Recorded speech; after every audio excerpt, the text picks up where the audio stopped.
Hello everyone, welcome back to my channel. तो बच्चों, आज हम पढ़ेंगे अबाउट ऑर्थोसिस। तो बच्चों, ऑर्थोसिस की सीरीज का ये सेकंड पार्ट है। जो फर्स्ट वीडियो है that is about the description और इंट्रोडक्शन टू ऑर्थोसिस, वो ऑलरेडी पहले से ही चैनल पे है। तो मैं वो लिंक डिस्क्रिप्शन में दे दूंगी, आप वहां से एक बार पहले वो इंट्रोडक्टरी वीडियो अबाउट ऑर्थोसिस पढ़ लीजिए, समझ लीजिए, जिससे कि आपको इस वीडियो को समझने में और अंडरस्टैंडिंग में बहुत आसानी हो जाएगी। जो टर्म्स मैं यहाँ पे बोलूंगी आपको इजीली समझ आ जाएंगी। ठीक है, तो आज हम पढ़ेंगे about the biomechanics of orthosis. तो बच्चों, बायोमैकेनिक्स ऑफ ऑर्थोसिस में हमारे तीन प्रिंसिपल्स आते हैं mainly. First is the general principle of orthosis, second is the principle of Jordan, third is the biomechanical principle of orthosis. ठीक है बच्चों, तो जनरल प्रिंसिपल ऑफ ऑर्थोसिस को हमने इतने सारे पार्ट्स में डिफरेंशिएट किया है। ठीक है, तो जनरल प्रिंसिपल में बच्चों कौन कौन से आए चीजें? Use of forces, sensation, correcting a mobile deformity, fix deformity, adjustability, maintenance and cleaning, application, limitation of movement, gravity, comfort, utility, appearance, duration and appropriateness. तो बच्चों ये सारे क्या हैं? ओवरऑल जनरल प्रिंसिपल्स हैं अबाउट ऑर्थोसिस। ठीक है, अब हम इन सब के बारे में एक एक करके ब्रीफली पढ़ लेते हैं। तो सबसे पहला है बच्चों यूज ऑफ फोर्सेस। तो orthosis utilise forces to limit और असिस्ट मूवमेंट। अब बच्चों इसकी जो पहली वीडियो थी उसमें हमने पढ़ा था कि जो ऑर्थोसिस है वो किसी मूवमेंट को या तो रोकने में मदद करते हैं या फिर उसे कराने में मदद करते हैं।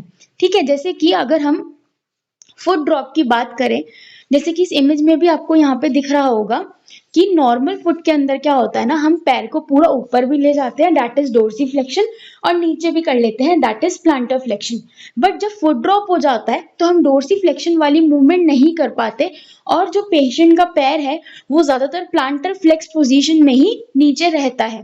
तो हम ऑर्थोसिस के द्वारा फोर्सेस डेवलप होती हैं, मतलब ऑर्थोसिस फोर्सेस डेवलप नहीं करता है, बट वो इस तरीके से फोर्सेस को अलाइन कर देता है कि जो आपका पैर है वो प्लांटर फ्लेक्शन में नहीं रहता, वो न्यूट्रल पोजीशन में आ जाता है। तो यहाँ पे हम फोर्सेस का इस्तेमाल उनकी अलाइनमेंट के लिए यूज करते हैं। Second is the sensation. So orthosis often cover the area of the skin which may lead to decrease in the sensory feedback. क्योंकि बच्चों वहां का जो स्किन है उसका कांटेक्ट किससे हो गया? ऑर्थोसिस से। तो कभी कभार क्या होता है कि वहां से जो सेंसरी फीडबैक जाता है, प्रोप्रियोसेप्शन, वो ना डिक्रीज हो जाता है। तो इसलिए जब भी हम पेशेंट को ऑर्थोसिस प्रिस्क्राइब करते हैं तो इस चीज का ध्यान रखना चाहिए कि जो सेंसेशन है पेशेंट का उस पर्टिकुलर एरिया का जहाँ पे ऑर्थोसिस लगा हुआ है वहां का प्रिजर्व रहे। तीसरा है बच्चों करेक्टिंग अ मोबाइल डिफॉर्मिटी। तो मोबाइल डिफॉर्मिटी क्या हुई बच्चों? तो मोबाइल डिफॉर्मिटी का मतलब होता है कि वो डिफॉर्मिटी जो आप ठीक कर सकते हो।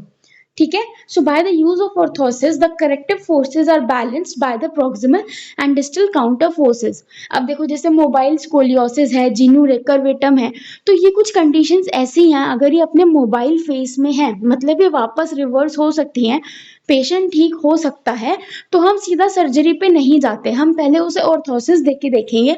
अगर वो ठीक हो रहा है by the alignment of forces तो हम इस मोबाइल डिफॉर्मिटी को ऑर्थोसिस के द्वारा ही ठीक कर देते हैं। बट अगर बच्चों किसी को फिक्स डिफॉर्मिटी हो गई, फिक्स डिफॉर्मिटी का मतलब क्या हुआ कि हम उसको वापस ठीक नहीं कर सकते, बट हाँ ये है कि हम उसको आगे बढ़ने भी नहीं देंगे।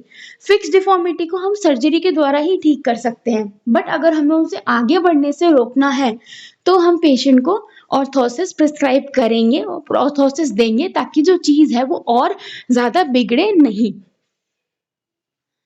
नेक्स्ट है बच्चों एडजस्टेबिलिटी।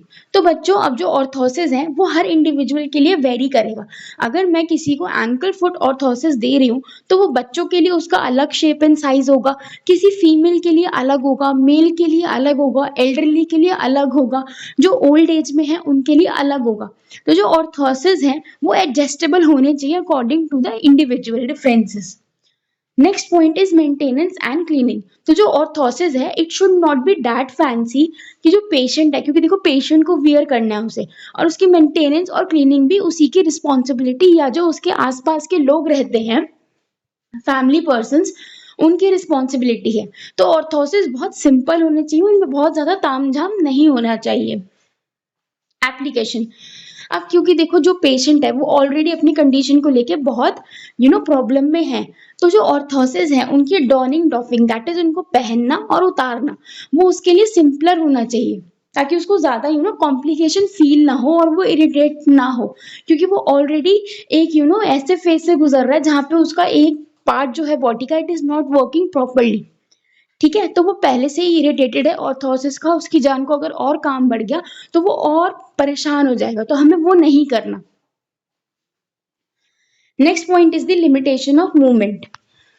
अब आपने देखो बच्चों कई बार देखा होगा कि जो इंडिविजुअल्स हैं वो घुटनों में ऑर्थोसिस पहन के आपको दिखेंगे, कोई लोगों ने कमर में पहन रखा होता है, किसी ने गर्दन में पहन रखा होता है। तो जिस मूवमेंट को करने से पेशेंट का पेन बढ़ जाता है या फिर जो कंडीशन है उस मूवमेंट की वजह से वो और वर्स हो जाएगी, उस मूवमेंट को रोकने के लिए भी ऑर्थोसिस हमारा काम करता है। जैसे कि फुट ड्रॉप के अंदर हमें पता है कि पैर अगर प्लांटर फ्लेक्शन में ही रहता रहेगा हमेशा, तो वहां पे कॉन्ट्रैक्चर्स और ये सारी चीजें डेवलप हो जाएंगी विच इज नॉट गुड। तो उसके लिए हम उसको एंकल फुट ऑर्थोसिस दे देंगे कि भाई जो पेशेंट का पैर है वो न्यूट्रल पोजीशन में तो रहे एटलीस्ट, ताकि प्लांटर फ्लेक्सर्स जो है प्लांटर फ्लेक्शन की जो मूवमेंट है वो ज्यादा देर तक ना रहे। Next is the gravity. तो जो ग्रेविटी का रोल है बच्चों वो सबसे ज्यादा कहाँ पे प्ले होता है, in the upper limb orthosis.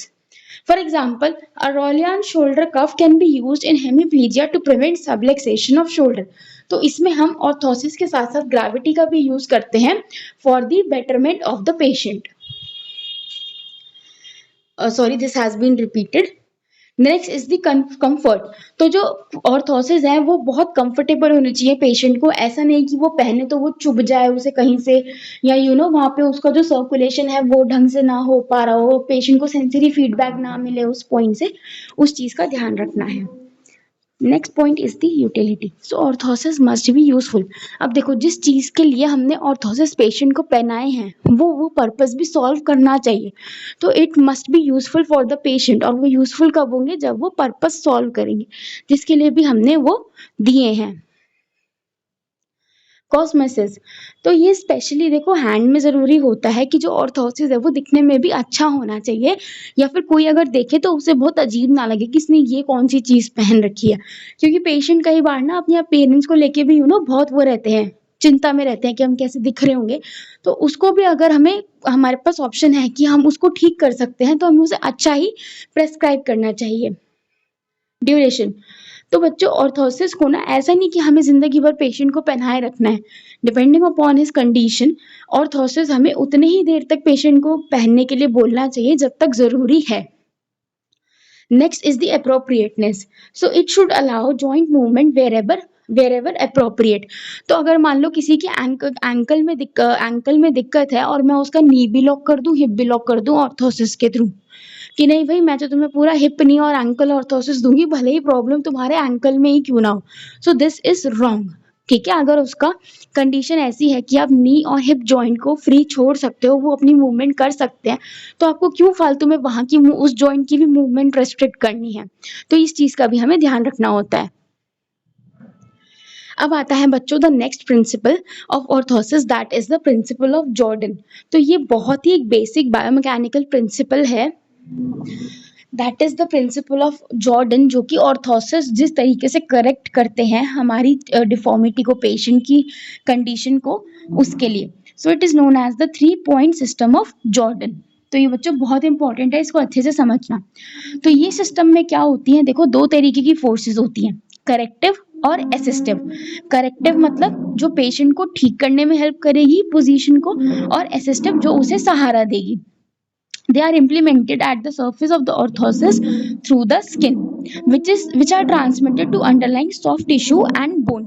तो यानी कि ये जो forces हैं ये orthosis के थ्रू और skin के पास जाती हैं, और skin के थ्रू underlying soft tissue और bones में जाती हैं, जहां से ये अपना जो है कमाल दिखाना शुरू करती हैं।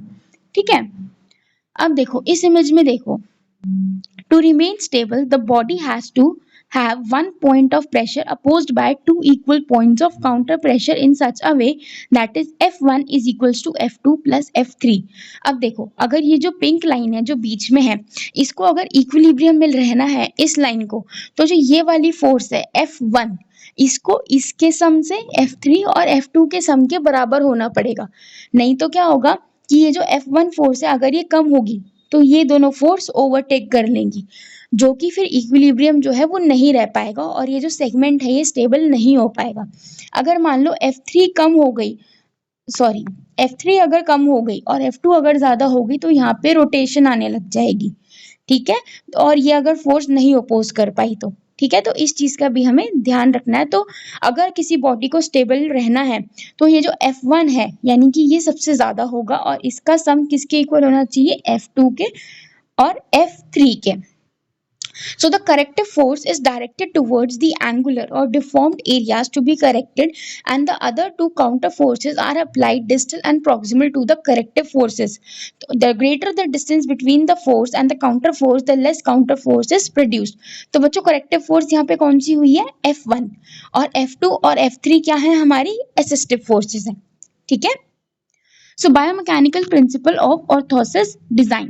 So the biomechanical principle of orthotic design assists in promoting, क्या promote करता है, control, correction, stabilization, dynamic movement.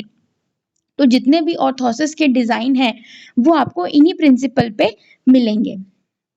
कौन कौन से, प्रेशर प्रिंसिपल, इक्विलिब्रियम प्रिंसिपल और लिवर आर्म प्रिंसिपल। देखो बच्चों कंफ्यूज नहीं होना, हमने जो अभी तक पढ़ा है तो जो बायोमैकेनिकल प्रिंसिपल है ना ऑर्थोसिस के, वो तीन है। सबसे पहले तो जनरल प्रिंसिपल्स, जो हमने जनरल बातें करी थी कि फोर्सेस अच्छी होनी चाहिए, उसको पहनना उतारना आसान होना चाहिए, कंफर्टेबल होना चाहिए, सेंसेशन नहीं जानी चाहिए। दूसरा प्रिंसिपल हमने क्या पढ़ा, बायोमैकेनिकल प्रिंसिपल ऑफ जॉर्डन, कि अगर किसी सेगमेंट को स्टेबल रहना है तो F1 यानी कि जो फोर्स है F1 it should be equal to F2 and F3। अगर ये बराबर है, ये सही है, तो यानी कि आपका जो सेगमेंट है वो स्टेबल है, इक्विलिब्रियम में है। अब जो नेक्स्ट प्रिंसिपल है वो है बायोमैकेनिकल बेसिक प्रिंसिपल। तो इसके अंदर तीन चीजें आ गई, pressure principle, equilibrium principle and lever arm principle. अब हम इनके बारे में एक एक करके पढ़ेंगे। तो first is the pressure principle. So बच्चों प्रेशर क्या होता है, फोर्स अपॉन द एरिया, यानी कि एक एरिया पे कितना फोर्स लग रहा है, that is pressure. So it means that greater the area of a pad or plastic shell of an orthosis, the less force will be placed on the skin. अब देखो बच्चों, जब हम स्कूल जाते थे तो हम अपना स्कूल बैग लेके जाते थे, तो स्कूल बैग जो होता था उसको हम कंधे पे रख के लेके जाते थे। तो जो उसका स्ट्रैप्स होती थी ना, वो जितनी वाइड होंगी यानी कि जितनी चौड़ी होंगी उतना हमें कंधों के ऊपर प्रेशर कम फील होगा, और जितनी वो स्ट्रैप्स छोटी होंगी उतना ही हमें ज्यादा प्रेशर फील होगा। So this is the application कि pressure equals to force upon area. अगर एरिया बढ़ जाएगा तो फोर्स कम हो जाएगी, और अगर एरिया कम हो गया तो यानी कि हमारा प्रेशर जो है वो ज्यादा हो गया उस जगह पे। यानी कि एरिया का और प्रेशर का इनवर्स रिलेशनशिप है, अगर एक चीज बढ़ेगी तो दूसरी चीज कम होगी, ठीक है। तो अगर जो हम पेशेंट को ऑर्थोसिस दे रहे हैं वो किससे बने होंगे, पैड से या प्लास्टिक शेल से, ठीक है। तो अगर वो एरिया ज्यादा है यानी कि प्रेशर कितना लगेगा, कम लगेगा। क्यों, क्योंकि ऑर्थोसिस का जो एरिया है वो ज्यादा हो गया, क्योंकि एरिया और प्रेशर इनवर्सली प्रोपोर्शनल है। तो अगर एरिया, ऑर्थोसिस का एरिया जो वो कवर कर रहा है स्किन पे वो बढ़ गया, यानी कि आपका जो प्रेशर है वो ऑटोमेटिकली कम हो गया।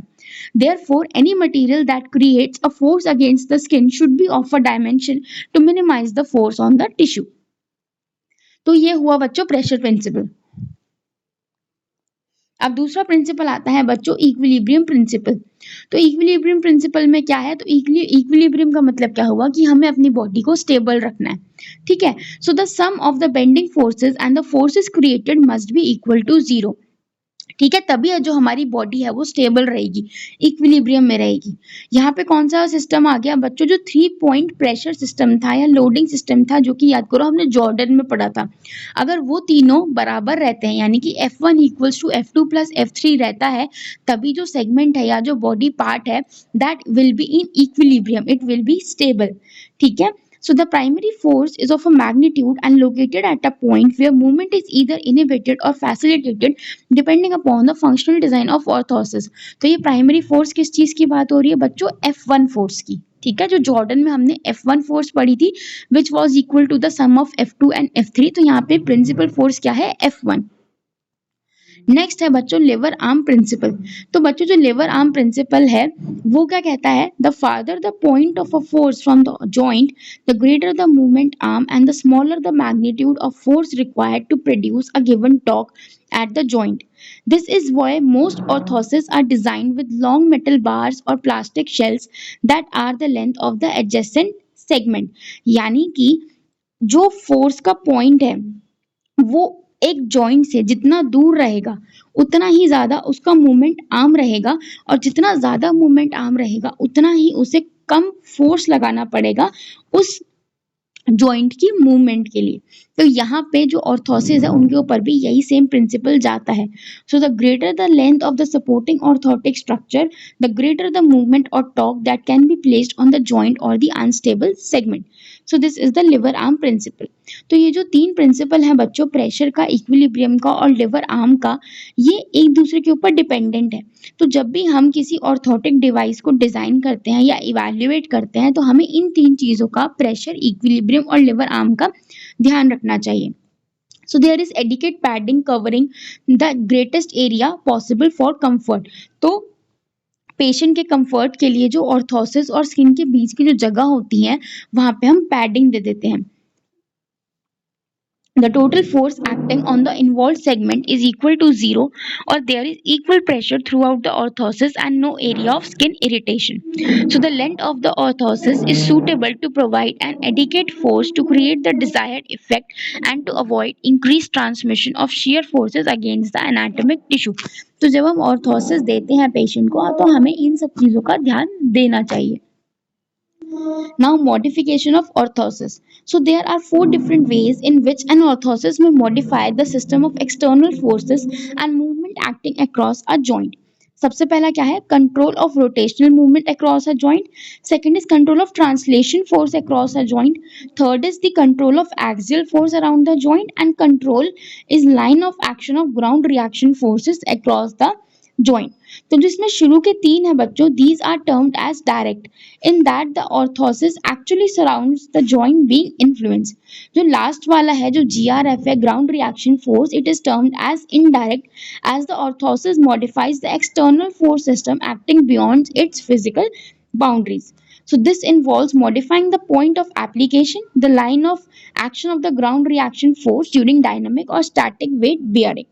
So this is all about the biomechanical principle involving the orthosis. तो बच्चों this is the second part of the orthosis series. Already पहला part मैं वीडियो लिंक कर दूंगी डिस्क्रिप्शन में, आप देख लेना, चैनल पे है वो. And if you have any doubt so you can ask me in the comment section. Thank you very much.